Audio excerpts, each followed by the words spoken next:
Hello, this is Dave Bizdeck, exercise 4.3, doing some even numbered problems since the odd numbered problems are assigned for homework. In this exercise, we are using truth tables to determine whether an argument is valid or invalid. This is an exercise where sometimes students yell at me because remember back to chapter 1 when we were talking about valid, invalid, and you had to use these methods to determine validity and invalidity, like the counterexample method or the Venn diagram type diagrams. These methods were less than optimal, and sometimes it's hard to come up with a counterexample. And so some students who had difficulty with that, they look at this exercise and they go, "You mean there was an easier way to do that the whole time?" And the answer is yes, there is an easier way to do them. It's not just easier, it's completely foolproof.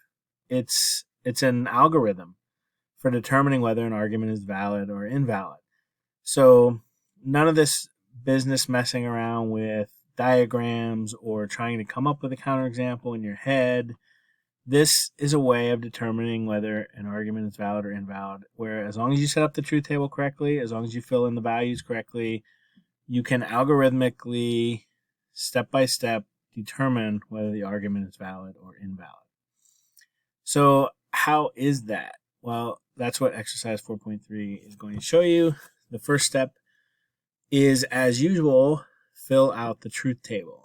Okay, and I've set these up ahead of time. Again, I've used insert table to make these tables.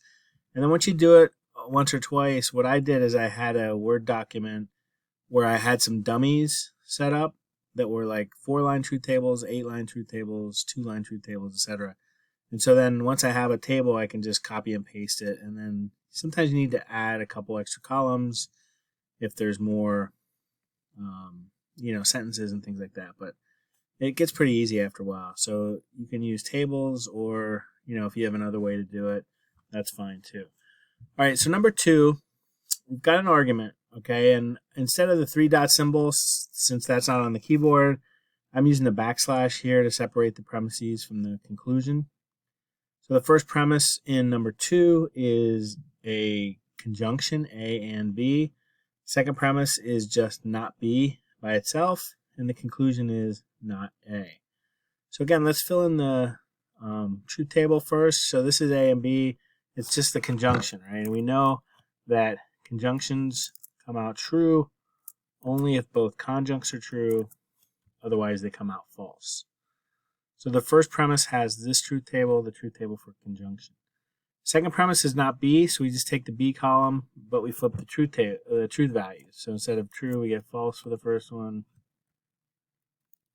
true, false, and true. And then our conclusion, similar, we take the A column and we flip the truth values. So we get false, false, false, false. And once again, for some reason, my centering is getting screwed up. Okay, and I didn't highlight these because they were single sentences, but I guess I could do that. And that's it. That's the truth table for this argument. Again, so we have premise, premise, conclusion. All right. So now how do we determine whether this is a valid argument or not? Well, you have to remember the definition of validity. A valid argument is an argument such that if the premises were all true, the conclusion would necessarily follow. Another way of saying that is it's not possible for the premises to be true and the conclusion to be false in a valid argument.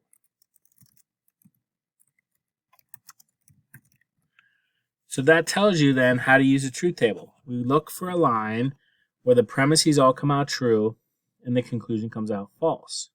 Because remember this stuff about possibility, right? It's not possible. And remember that what a truth table does is it gives you all the possibilities. So this is every possibility, every combination of truth values that you could possibly have for this argument. So we look at the finished truth table, we go line by line, and we see, are there any lines where the premises all come out true and the conclusion comes out false? Now, it has to be all the premises are true and the conclusion is false. So this first line doesn't give us that because one of the premises is false. Same with the second line. Same with the third line. Same with the fourth line. So that tells us, in other words, looking at the truth table, we see it's not possible for the premises to all be true and for the conclusion to be false. And that tells us that it is a valid argument. Right?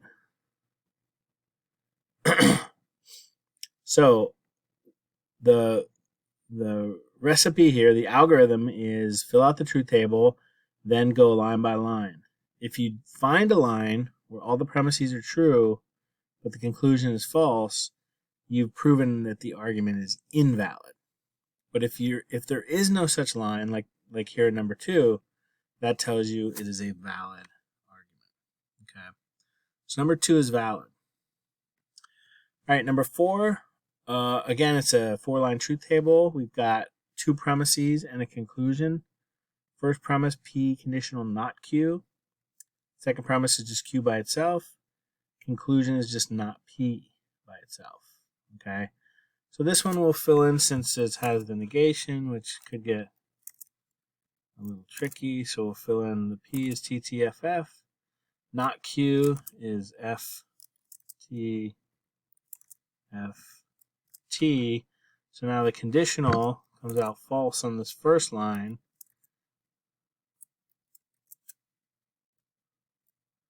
But true on the rest of these lines. Remember, conditional is only false if the antecedent is true and the consequent is false. Okay, so now we fill in for just plain old Q. That's just TF. And then not P is going to be the flip of P, so it's going to be FFT. And that's it for the truth table, right? So again, we've got 2 premises and a conclusion. What we want to do now is go line by line and see if there's any lines where the premises all come out true and the conclusion comes out false. So here we've got false premise. Here we've got a line where the premises all come out true, but the conclusion also comes out true. And then on this line, we've got a false premise. So again, there are no lines where the premises are all true and the conclusion is false. So that tells us it's a valid argument.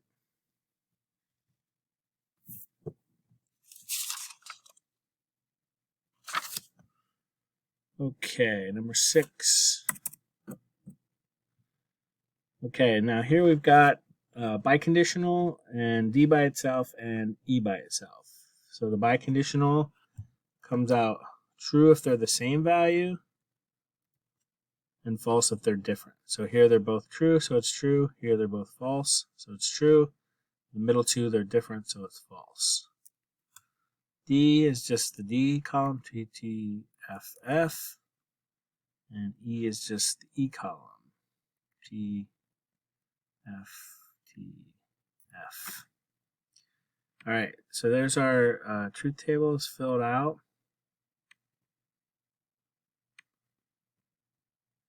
And now we go line by line, and we see, are there any lines where the premises all come out true, but the conclusion comes out false? First line, premises all true, but conclusion is also true. Second line, false premise. Third line, false premises, both. And fourth line, false premise. So again, there are no lines where the premises are all true and the conclusion is false. That tells us it is a valid argument.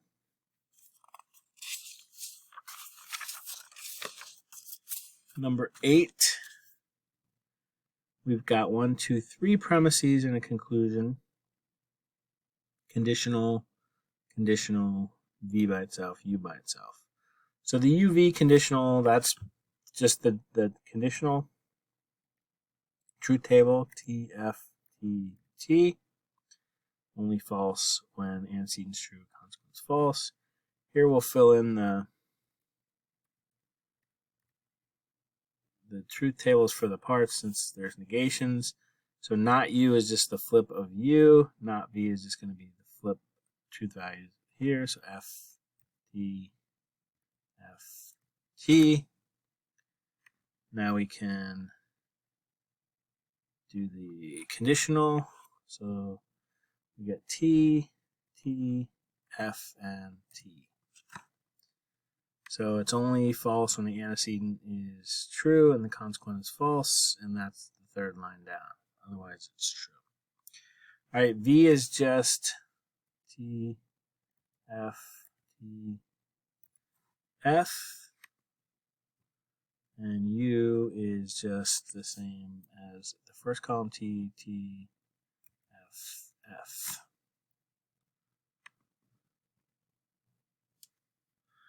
Okay, so now truth table is finished. So we go through and we see, are there any lines where the premises all come out true and the conclusion comes out false? First line, T, T, T, but also true conclusion. Second line, false premise. Third line, false premise. Fourth line, false premise. So again, there are no lines where the premises are all true and the conclusion is false. And that tells us it is a valid argument. I hope we have at least one invalid example so you can see what it looks like. Okay, 10 is has 3 atomic sentences, so it's an 8-line truth table. And we've got 3 premises and a conclusion. Biconditional, biconditional, disjunction, conclusion. All right, so the first is biconditional of G and H. So we're going to look at these 2 columns. Anytime the values are the same, we get to true. Anytime they're different, it gets a false. So both true, true, true, false, false, false, false, true, and true. Now we look at the first and third column, G biconditional I. And again, when they're the same, it's going to get a true. When they're different, it's going to get a false. Oops. False, true, false, true. All right, I'm going to double check that one just because it's a little tricky looking at those 2 different columns. True, false, true. Okay. Not G or not I, I'm going to fill in the not G. So it's false, false, false, false. True, true, true, true. Not I is going to be the flip of I. So false, true, false, true, false, true, false, true. Now the disjunction is false if they're both false, but otherwise is true.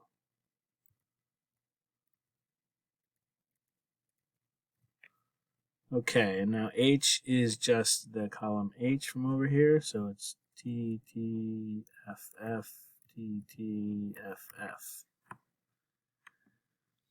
I'll highlight that. Okay, so again, we're looking for, now the truth table is filled out. Oops, I highlighted it. Oh, no, it's gone. All right, sorry about that. Truth table is filled out. And someday I'll learn to edit these videos so that I can take stuff like that out. Now we go line by line and we see, are there any lines where the premises are all true and the conclusion is false? So first line, we've got false premise. Second line, false premise, false premise, false premise, false premise, false premise, false premise.